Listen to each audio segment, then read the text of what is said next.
Olá, participantes do Congresso Internacional Movimento Docentes.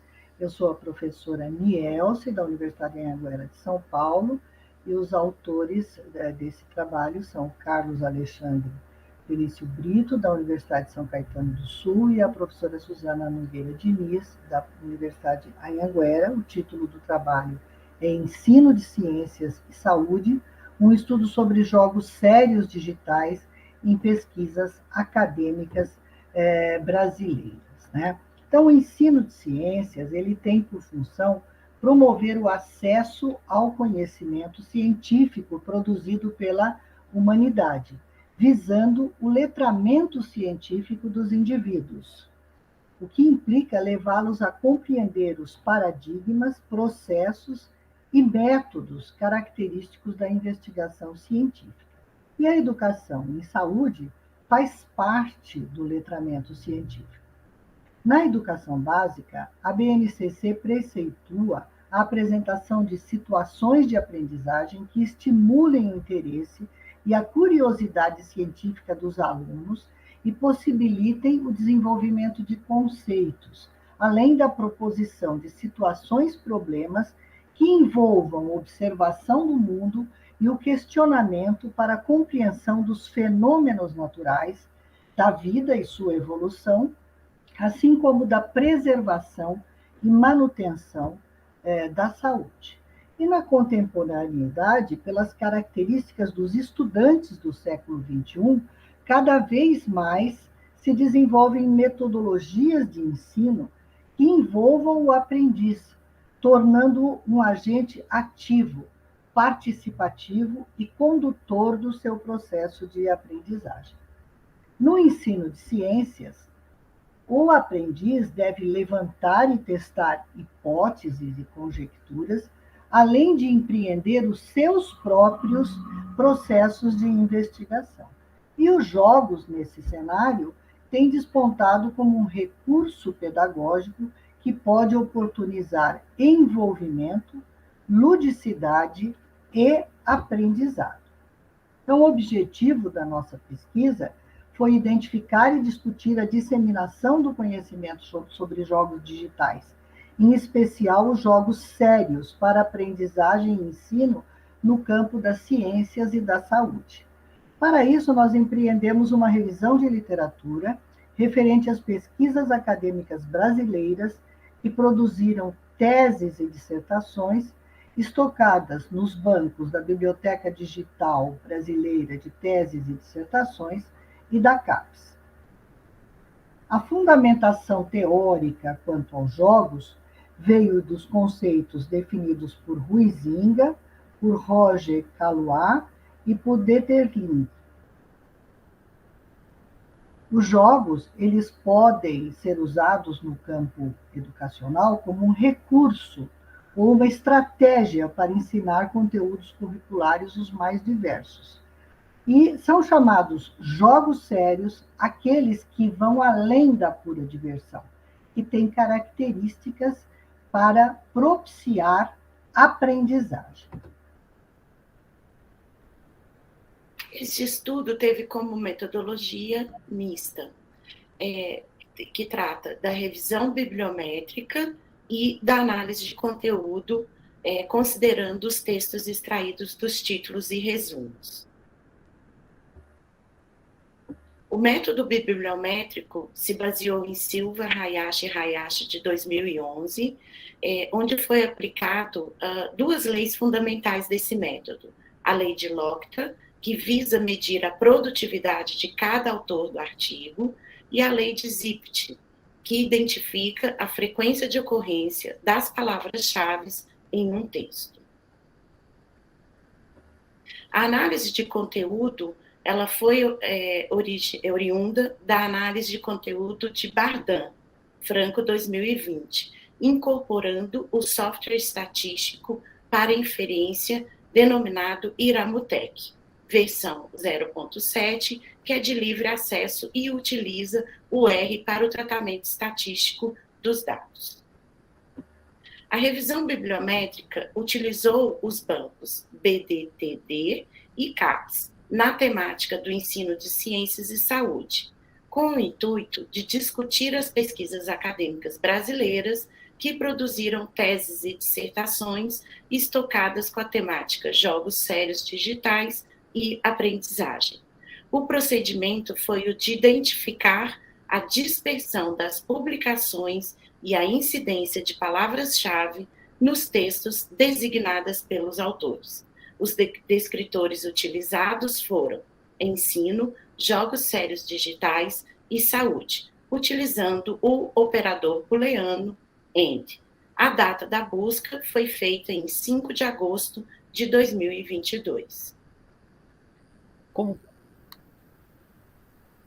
Nesse estudo foram localizados 47 trabalhos, sendo um repetido, o que gerou um banco de dados com 46 pesquisas, identificadas no contexto da educação básica, assim como no ensino superior. O idioma foi em português, sem filtros para data de publicação, tipo de artigo e disponibilidade do texto. Foram identificados 9 pesquisas elegíveis a partir da leitura dos resumos, considerando essa temática.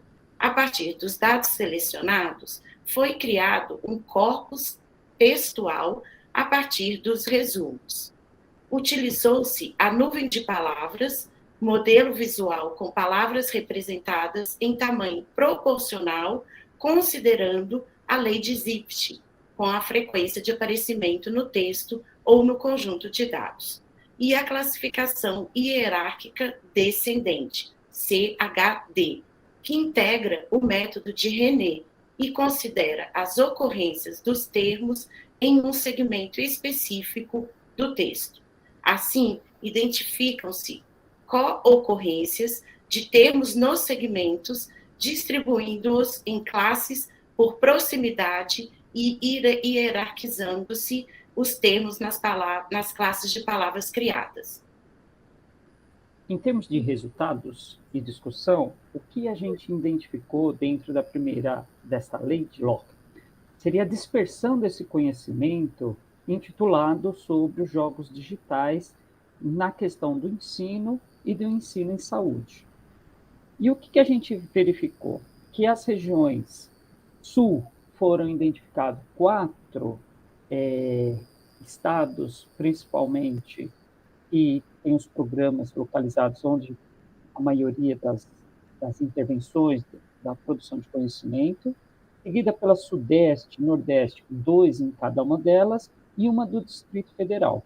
Entretanto, a gente não encontrou nenhuma dentro dessa limite da BDT e da CAPES na região norte.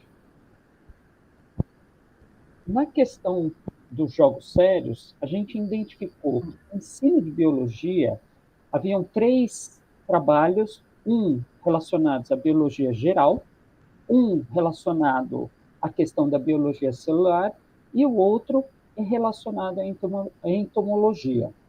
No ensino de física, a gente identificou um trabalho sobre física geral e o outro sobre partículas elementares, sendo que no ensino em saúde, a gente verificou relacionado à nutrição, acidente vascular e parada cardiorrespiratória.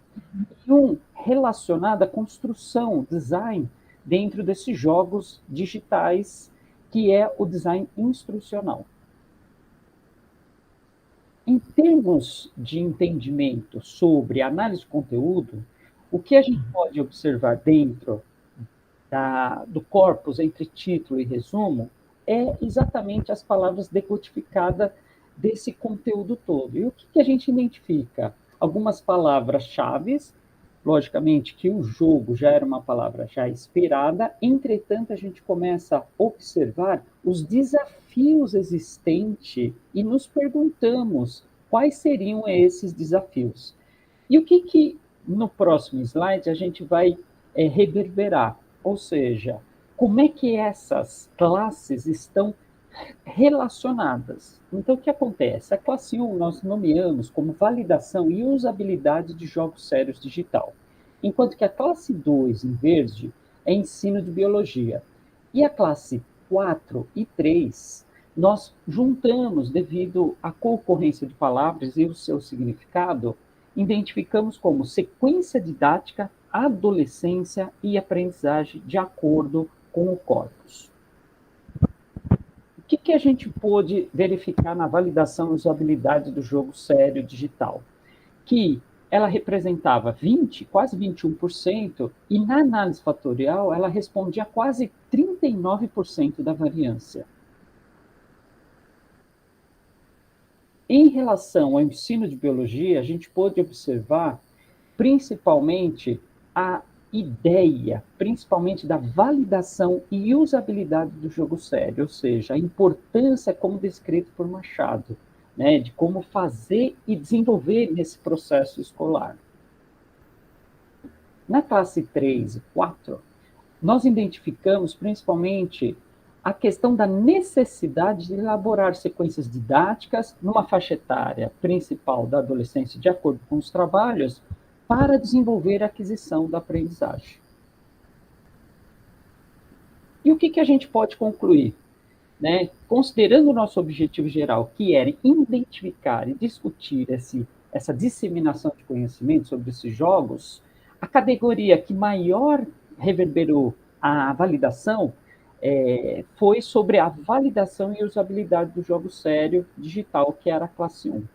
E ela estava extremamente relacionada com a classe 2, que é ensino de biologia, principalmente em conteúdos, mas no foco da educação básica, na ênfase, né, da adolescência, que a gente chamou de sequência didática, adolescência e aprendizagem. Portanto, em nosso entendimento, há necessidade de se repensar as estratégias de ensino de forma inovadora, com suportes das tecnologias digitais de informação e comunicação, uma vez que parece auxiliar na retenção durante o processo de aprendizagem. Muito obrigado e agradeço a atenção.